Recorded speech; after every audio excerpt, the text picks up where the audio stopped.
बिस्मिल्लाहिर्रहमानिर्रहीम, अस्सलाम वालेकुम। मैं हूं करामत मुगल और मेरे साथ हैं इब्राहिम अब्बासी। हाई कोर्ट और इलेक्शन कमीशन कवर करते हैं ABN न्यूज़ के लिए। इब्राहिम, एक तो आपने मसरूफियत से टाइम निकाला, आए बहुत शुक्रिया। तौहीन इलेक्शन कमीशन का केस चल रहा है, फवाद चौधरी पेश हुए हैं। इमरान खान को पेश करने का कहा गया, लेकिन शायद वीडियो लिंक में कोई शार्क आ गई थी, प्रॉब्लम हो गया था, वीडियो लिंक के साथ पेशी नहीं हुई।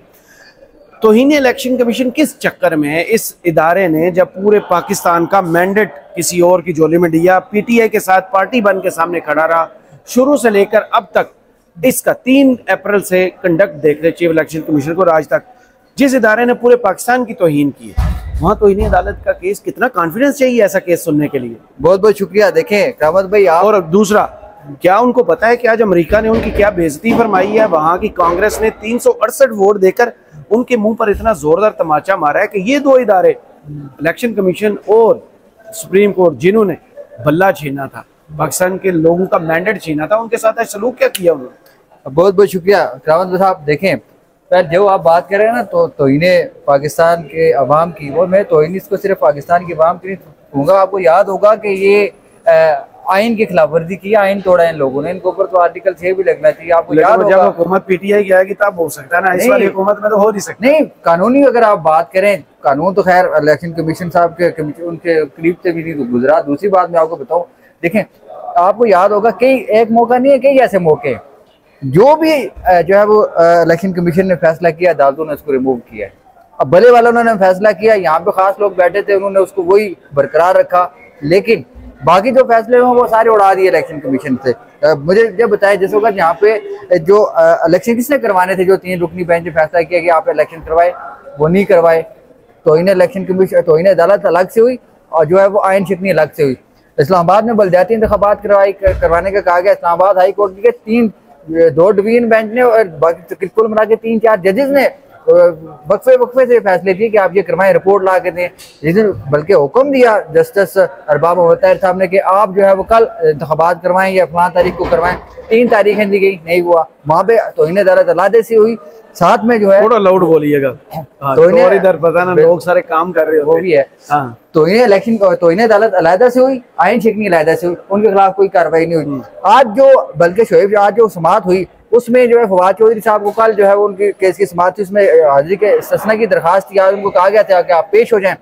फैसल चौधरी साहब ने आगे बताया क्योंकि वो इस्लामाबाद और लाहौर हाई कोर्ट के अंदर उनकी पेशी है, वहाँ पे कुछ उनके केसेस चल रहे हैं, इस वजह से वो यहाँ पे नहीं आ सकते, लिहाजा उनको जो है वो माफ़ किया जाए। तो आज जो है वो मेहरबानी करके वक्त दे दें। उन्होंने कहा चलें देख लेते हैं।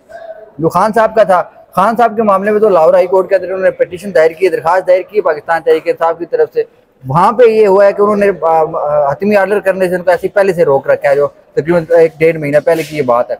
अब वहाँ पे ये हुआ कि जिस वक्त उन्होंने कहा कि आपको कौन सी तारीख सूट करती है, शोएब सईद साहब ने कहा कि आप ऐसा करें कि आगे हमारे हाई कोर्ट और सुप्रीम कोर्ट में केसेस हैं, हम जो आ नहीं सकते, हालांकि मैं हूँ इधर ही, आप ऐसा करें मुहर्रम के बाद की रखें। उन्होंने कहा 3 साल हो गए इन केस को चलते हुए, अब तो हम चाहते हैं ख़त्म हो जाए। शोएब सईद साहब ने कहा अगर देखा जाए तो हमने जो कुछ भुगता है इस अरसे में, आप मेहरबानी करें, अब बनता नहीं है कि इस केस के ऊपर आप करें। हमारे साथ जो कुछ हुआ है वो हम आपको क्या बताएं। वहाँ पे जो मेंबर सिंध थे निसार दुरानी साहब, उन्होंने कहा जो कुछ हमारे साथ हुआ उसका क्या, उनके साथ क्या हुआ, वो जो कुछ वो फिर शोएब सईद साहब ने कहा कि आपके ऊपर तो ज़ुबानी कलामी बातें हुई हैं, हम तो दहशतगर्दी के हमारे पर्चे जो है वो बने, दहशतगर्दी के मुकदमात हमने भुगते हैं। फिर वहाँ से शोएब सईद साहब ने बड़ा बेहतरीन वहाँ पे स्टांस लिया। उन्होंने कहा कि मैंने 1 लाख से ज्यादा वोट इस्लामाबाद के हल्के से लिए, मुझे चोरी हो गए और मुझे जो है दहशतगर्द जो है वो आपने बना लिया है। तो फैसल साहब ने कहा जी ये हमारे सीनियर है, इंशाल्लाह ये पार्लियामेंट में जाएंगे, हमें उम्मीद है ये पार्लियामेंट में जाएंगे, वहाँ पे ये कानून साजी करेंगे। तो वहाँ पे फिर उन्होंने कहा कि आप ये मेरे सीनियर वकील ने, फैसल साहब ने कहा, उन्होंने कहा जी कभी आप सीनियर हो जाते हैं, कभी ये सीनियर हो जाते हैं, क्या मामला है? फैसल चौधरी साहब ने कहा कि ये रोजगार लगा रहने दे आप इस बात को। वहाँ पे शोएब सईद साहब ने ये बात बोली इलेक्शन कमीशन को, हम ना चाहते हैं कि इसको डिले किया जाए, हम ये चाहते हैं, या फिर आप जो, हम ये नहीं चाहते कि इसका जो है वो जो ऑर्डर दिया जाए और इमरान खान साहब को जो है वो यहाँ पे पेश किया जाए या फिर जेल ट्रायल किया जाए, लेकिन हमें इसका फैसला चाहिए। सही, बिल्कुल, क्योंकि शोएब सईद साहब को ये पता है कि फैसला ये मखसूस मकसद के लिए इस्तेमाल होगा। इलेक्शन कमीशन ये चीज सबको मालूम है, तैयारी कर रहे हैं ना मजीद केसेस बनाने की, सजाएं सुनाने की। तो इस वजह से जो शोएब सईद साहब ने कहा कि आप या तो प्रोडक्शन ऑर्डर जारी करें वो नहीं कर सकते, वीडियो लिंक के जरिए पेश करें। वीडियो लिंक के जरिए पेश होकर जा रहे, सुप्रीम कोर्ट के पास ये है एक डंडा के वो कर सकता है। वो इलेक्शन कमीशन इतना ताकतवर नहीं है कि ना उनके हाथ में कोई इतनी चीजें हैं कि वो जाके वो जो है ऑडियो वीडियो लिंक के जरिए करें। वो तो खुद चले गए थे वहां पे जाकर, उन्होंने समाज की थी। तो वो फिर वहां से ये मामला अब जो है वो उन्होंने कहा या फिर आप जेल में जाके ट्रायल करें, लेकिन इस केस का जो है फैसला करें। तो उसके बाद जो है उन्होंने कहा जी चलें, ये दोनों जो केसेस हैं हम इनको 11 जुलाई तक जो है मुलतवी करते हैं। अब 11 जुलाई को देखते हैं क्या इलेक्शन कमीशन करता है। क्योंकि ये देखें, मेरी बात सुने करामत साहब, सुन रहा हूँ सर, लोग भी सुन रहे हैं। देखें इलेक्शन कमीशन का, अब ये मैं खुद हैरान हुआ था जब मुझे पहली दफा पता चला तो इन्हें इलेक्शन कमीशन भी कोई एक चीज है जी, ये भी कानून में गुंजाइश मौजूद है। एक किस्म की मुकद्दस गाय बन गई है यहाँ पे। आप एक जो आप सिपाही जो शहीद होता है उसके खिलाफ लोग हजारों बातें करते हैं, उसके ऊपर कभी तो नहीं लगती। उसने जान दी होती है, 35-30 हजार के पीछे बुनियादी तौर पर अगर वसूलन बात करें वो जान दे देता है। नहीं ये ना कहे कौम से मोहब्बत होती है, इसको आप छोड़ दें, आपकी मेहरबानी। जनरल आप हमें चाहिए। जी जी वो बात तो है, लेकिन जनरल में एक बात करूं, इलेक्शन कमीशन को यहाँ पे जो है वो तमुल मजाजी का मुजाहरा करना चाहिए। क्योंकि जो कुछ पाकिस्तान तरीके अगर वो अपने मैनिफेस्टो को देखते हैं कि वो इदारा है किस वजह से, आजादाना, मुनसिफाना, गैर जानबदाराना, ये इंतखाबात उन्हें कराने, बिल्कुल क्या वो कर पाई? वो तो मैं कहता हूँ इलेक्शन ही नहीं करवा पाई। ये तीनों चीजें तो अलग की बात है। नहीं, जो बेसिक चीजें तीन ही है ना, उन पे नहीं वो पूरे उतरते। सर देखें, उनका काम था इलेक्शन करवाना। जो 3 टर्म आपने लिए ये उनका मंशूर था। उसमें से कोई एक चीज भी अगर मिल जाती ना पाकिस्तान तहरीक इंसाफ को, तो उन्होंने दवाएं मांग ली। अवाम को मिल जाती ना, जिन्होंने वोट दिया वो वहां से वोट निकल आता। अब देखें, डब्बे नहीं बदलेगे, फॉर्म बदलेगे। अब देखें, पहले भी शायद आपके व्लॉग में मैंने बात की थी कि जो इन्होंने इस्लामाबाद के तीनों हल्कों में किया है ना, वो अब इस एक ही उसका हल है उसे बचने के लिए कि इन तीनों से इस्तीफे लें और दोबारा इलेक्शन करवाएं। वहां पे कोई जिस तरह पहले आपने फॉर्म 47 दिए थे, वो फॉर्म 45 के अंदर ही इस तरह घपला कर देंगे जिस तरह बाद में ज़िमनी इंतखाबात में इन्होंने किया है। अब इलेक्शन कमीशन की देखें, ये डफर जो होते हैं ना, डफर वो एक वही काम करते हैं जो पहले उन्होंने किया होता है। इलेक्शन कमीशन देखें, इलेक्शन कमीशन ने अगर एक गलती की थी, अब कोई चीटर है, आप मैं अगर पकड़ा गया हूँ कहीं स्कूल क्लास के अंदर या कि पेपर के अंदर चीटिंग करते हो, मुझे तो इतना अकल है कि पिछली दफा मैं इस तरीके से पकड़ा गया था, ये काम मैंने नहीं करना, मैं नया तरीका निकाल लूँ। ये डफर जो होते हैं वो वही बार बार वही काम करते हैं। आम से बंदे को पता है, गाड़ी के ड्राइवर है जो सफाई करने वाला हाफ हो, उसको पता है कि क्या हो रहा है पाकिस्तान के अंदर। इलेक्शन कमिश्नर साहब जो है वो आज आपको मजे की बात हूँ, सुबह बताएं मजे की बात। आज हम गए इलेक्शन कमीशन, वहां पे मैं जिस रिसेप्शन से अंदर दाखिल हुआ, जरा आज समात थी तो मुझे रोक लिया। तो एक हमारे सीनियर साफी है, वो उनको बीपर था कॉल पे, उनको भी बुला लिया पुलिस ने, जी पकड़ो इनको, पकड़ो। उन्होंने सोचा क्या हो गया, उन्होंने कहा चीफ साहब आ रहे हैं। उन्होंने कहा आर्मी चीफ साहब आ रहे हैं। उन्होंने कहा नहीं हमारे चीफ साहब। उसने कहा इतना क्या बवेला मचाया हुआ, पूरा इलेक्शन कमीशन की इमारत हाईजैक की हुई थी। 20-25 बंदे हम रिसेप्शन के अंदर मौजूद थे, बीच में साफी भी थे, बुकला भी थे। अब मैं पिछले 1.5 साल से तकरीबन इलेक्शन कमीशन मुसलसल आ जा रहा हूँ। पहले कभी ऐसे इलेक्शन से पहले बिल्कुल अगर लिंक बहाल हो जाता, वीडियो लिंक पर आ जाए तो डर तो वही है, वो उसको लोग ना देख लें, तो भाई चीजें कनेक्ट करें। लेकिन एक चीज है यहाँ पे, शार का आगे वो नहीं हुआ। अब देखें, इन्होंने पिछली दफा कहा जी कि कुछ भी नहीं हो सकता, तस्वीर आ गई। दूसरी दफा इतनी सख्त सिक्योरिटी, वो ऑडियो आई, उसने ज्यादा मंजी ठोकी इनकी, उसने ज्यादा नुकसान पहुंचाया। 16 मिनट की ऑडियो आ रही है, चीजें थोड़ी रुकती हैं। दूसरा, थोड़ा सा साथ जाए हाई कोर्ट की बिल्डिंग, जरताज गुल साहबा का केस, फिर इस्लामाबाद में जलसे वाला केस, उमर न्याजी साहब, बड़े इंतहाई अहम केस थे। जरताज और शीरी मजारी साहबा वाला भी केस था। इन सब मुकदमात में थोड़ा थोड़ा बता दीजिए, क्योंकि ये मुझे लगता है कि अब बुलेटिन शुरू हो जाएगा, तजिया उसके बाद कर लेते हैं। जी भाई देखें, जो ताजगुल वाला केस था उसके अंदर ये था कि उनका नाम ईसीएल में था, या जो दूसरे 3-4 अब मुझे समझ नहीं आती हुकूमत ने कितनी लिस्टें बनाई हुई हैं, कुछ सूबों की अलग बनी हुई है, ईसीएल लग गया, पीसीएल लग गया, कोई अजीब व गरीब है। तो उन्होंने कहा जी कि आप ये बताएंगे इनके किस मुकदमे में, इनकी जो वजह से जो आपने नाम डाला। वहाँ वजारत दाखिला ने बताया जी 2 मुकदमात हैं, दोनों के अंदर जो उनके वकील वहाँ पे बोले कि दोनों में जमानत हो गई है। फिर उन्होंने जहांगीरी साहब फॉर्म लिया, उन्होंने कहा ये कैसे हो गया, मेरे पास इस वक्त किसी दहशतगर्द का जो है वो मुकदमा नहीं आया। हाँ, ये सारे सियासतदान है, आप मुझे ये बताएं। उन्होंने कहा कि मैं आईजी से पूछूंगा। मुमकिन है कि जब वो अपना रिटर्न ऑर्डर दें उसके अंदर वो आईजी को पूछें, उनसे रिपोर्ट लें कि मुझे ये बताएं। जो भी सियासतदान जो है वो, उन्होंने एक बड़ा अच्छी बात की, किसी पार्टी का नाम नहीं लिया, उन्होंने सियासतदान की बात की। वो यही है बेसिकली, क्योंकि सियासतदानों के नाम ही डाले जाते हैं ना। बिल्कुल। फिर उन्होंने कहा कि इस्लामाबाद के अंदर जो भी सियासतदान जलसा करता है, जुलूस करता है, रैली करता है, उसके ऊपर आप दहशतगर्दी का पर्चा निकाल बनाते हैं और साथ में उसको आप जो है वो ईसीएल में नाम डाल देते हैं। ये कहाँ का इंसाफ है? ऐसा तो नहीं चलेगा, मैं आईजी को बुला के उससे पूछूंगा, साथ में जो और उनको जो हुक्म दे दिया कि इनका नाम जो है ECL में निकाला जाए, क्योंकि अगर 2 मुकदमात हैं, दोनों मुकदमात में उनकी जमानत हो गई है, मतलब इसका मतलब ये है कि वो जो है वो किसी इदारे को मतलूब नहीं है। अगर इदारे को मतलूब होते हायर कोर्ट में आके जो है वो अपील कर सकता था। अब दूसरा मेहर न्याजी साहब का केस था, मेहर न्याजी साहब ने तो एहतियातन अपनी दरख्वास्त जो है वो दायर की थी कि उनका नाम अगर PCL ECL किसी भी लिस्ट में है उसको निकाला जाए। वहाँ पे जो वजारत खारिजा दाखिला ने जो है रिपोर्ट दी, उन्होंने कहा जी हमारे पास तो कोई इस तरह का इनका नाम नहीं है, नाम मुकदमा है, वो वाला उनका साइड पे हो गया मामला। फिर तीसरा शिरीन मजारी साहब का साहिबा का रिटर्न फैसला अभी आएगा, तो अब आएगा वो सुनाया उन्होंने आज का। जी जी। अब हुआ ये कि शिरीन मजारी साहब को 2022 के अंदर एंटी करप्शन पंजाब में उठा लिया, क्योंकि जिस वक्त रिजीम चेंज हुआ बहुत सारे आपने देखे इस्लामाबाद से उनको गिरफ्तार किया गया और खारियां से निकली थी जाके, यहाँ से गिरफ्तार हुई थी, खारियां थाने से निकली थी जाके। उन जज्बात में आके ईमान मजारी साहब भी अपने ऊपर मुकदमा करवा गई थी, एक छोटी सी उन्होंने बात कर दी थी।